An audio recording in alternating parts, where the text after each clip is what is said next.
도 외엔 나를 둘 곳 없네.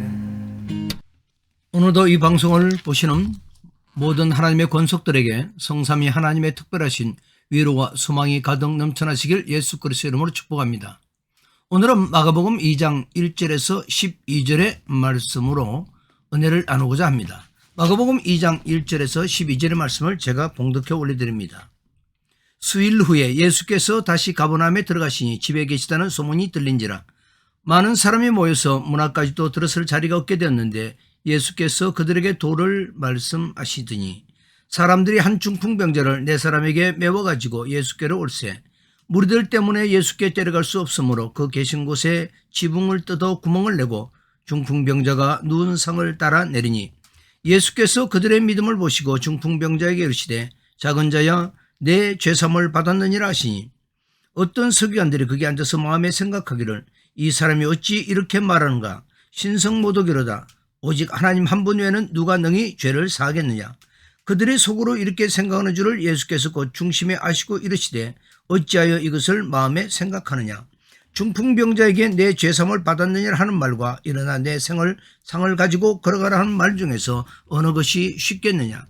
그러나 인자가 땅에서 죄를 사하는 권세가 있는지를 너희로 알게 하려 하노니 하시고 중풍병자에게 말씀하시되 내가 내게 이르노니 일어나 내 상을 가지고 집으로 가라 하시니 그가 일어나고 상을 가지고 모든 사람 앞에서 나가거늘 그들이 다 놀라 하나님께 영광을 돌리며 이르되 우리가 이런 일을 도무지 보지 못했다 하더라.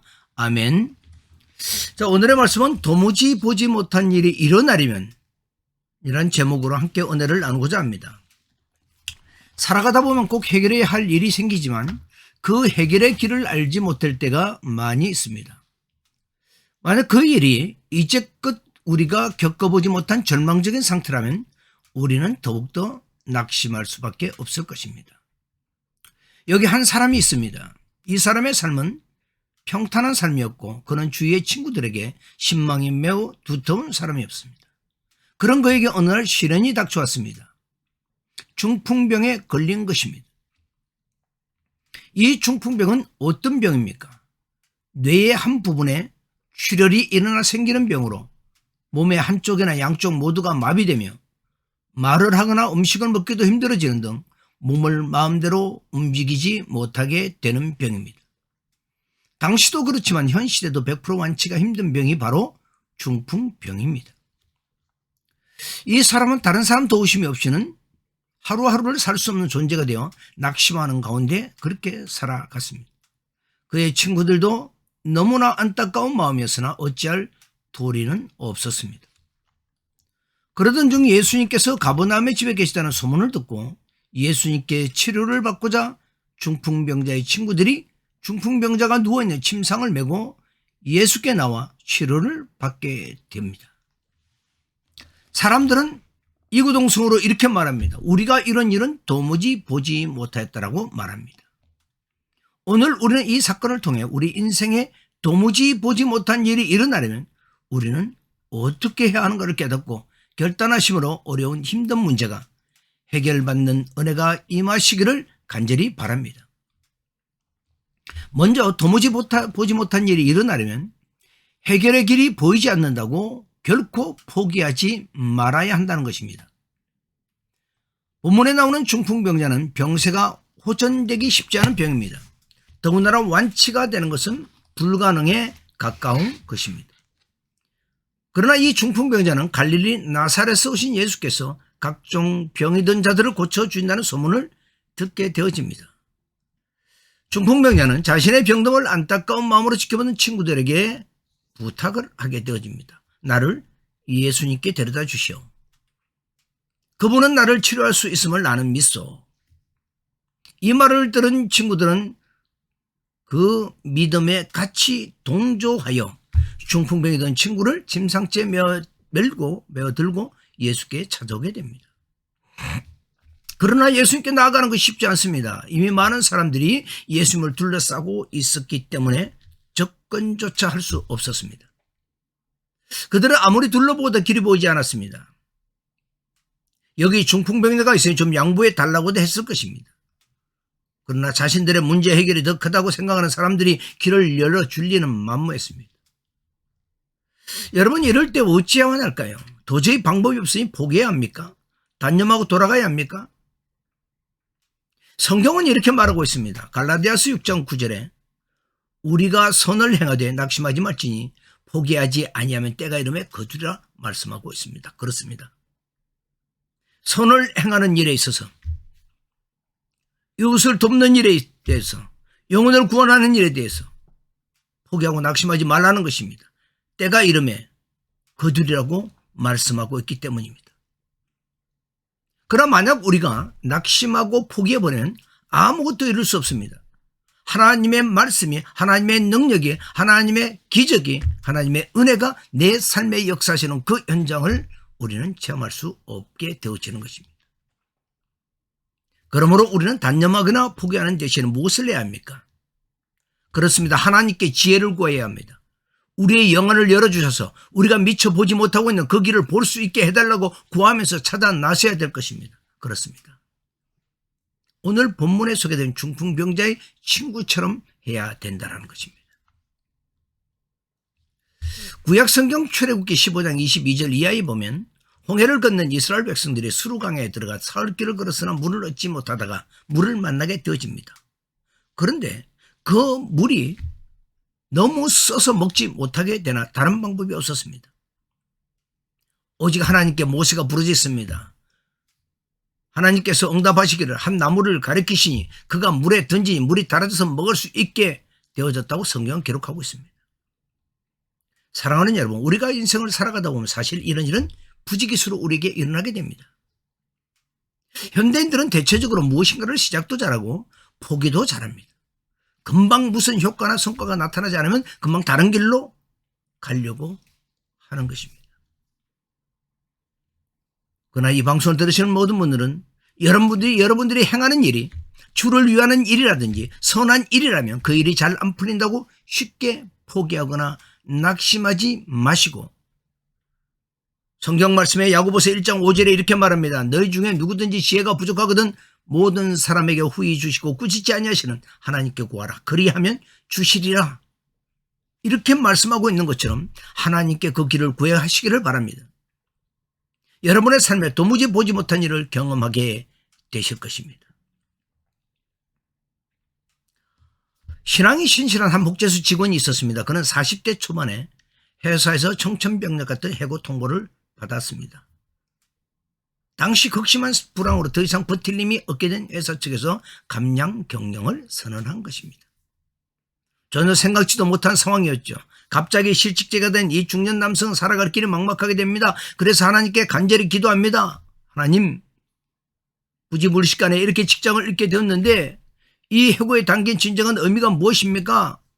저는 어떻게 살아가야 됩니까? 하나님 앞에 간과하여 기도합니다. 좌절할 수 있는 상황이지만 그는 포기하거나 낙심하지 않고 하나님께 간절히 간구하게 되어집니다. 오랜 기대 중에 결국 그는 건전한 사람들이 묵을 수 있는 여관을 시작하려는 성령의 감동을 받고 새로운 사업을 시작하게 됩니다.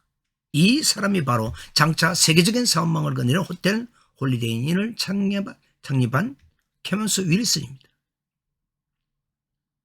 그는 눈앞에 해고 통지서를 놓고 절망의 늪에서 헛거리지 않았습니다. 시련을 도약의 기회로 삼았던 것입니다.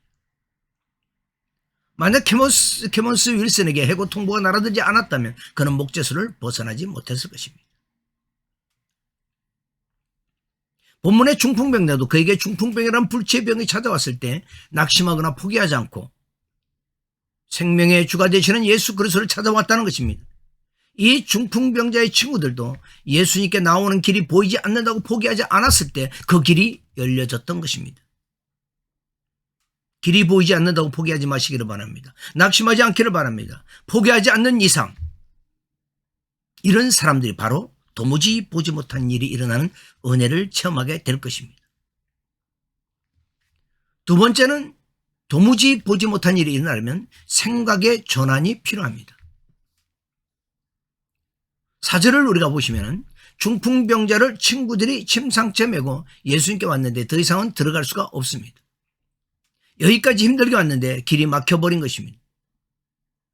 일반적인 사람의 지식이나 방법으로는 직권 조절할 수 없습니다. 그들은 어떻게 했을까요? 그렇습니다. 그들은 위를 쳐다보았던 것입니다. 다른 사람들은 사람이 만들어 놓았던 문을 통해 예수께 가까이 가려고만 했습니다. 동서남북 네 방향 모두 막혀 갈 수 없는 가운데 이들은 어디를 바라봤냐고요? 예, 위를 바라보았던 것입니다. 이스라엘의 지붕은 평평하고 외부의 계단으로 연결되어 있기 때문에 계단을 통해 쉽게 지붕 위로 올라갈 수 있었습니다. 또한 예수님 당시 서민들의 집의 지붕은 들보를 중심으로 작은 나무들을 걸치고 지프로 덮고 진흙을 발라놓은 것이었기 때문에 쉽게 뜯어낼 수가 있었습니다. 하지만 이런 문제가 남아 있습니다. 남의 집의 지붕입니다. 재산상의 손실이 일어날 수가 있습니다. 수많은 사람들에게 흙먼지가 쏟아져 내려줄 수가 있습니다. 그럼에도 불구하고 그들은 남의 집의 지붕을 갑자기 벗겨내었습니다. 재산상의 손실이 일어날 수 있었습니다. 그렇습니다. 또 방 안에 있던 사람들도 수많은 사람들의 흙먼지가 쏟아져 내렸습니다. 중풍병자의 침상을 그 가운데로 달아내렸습니다.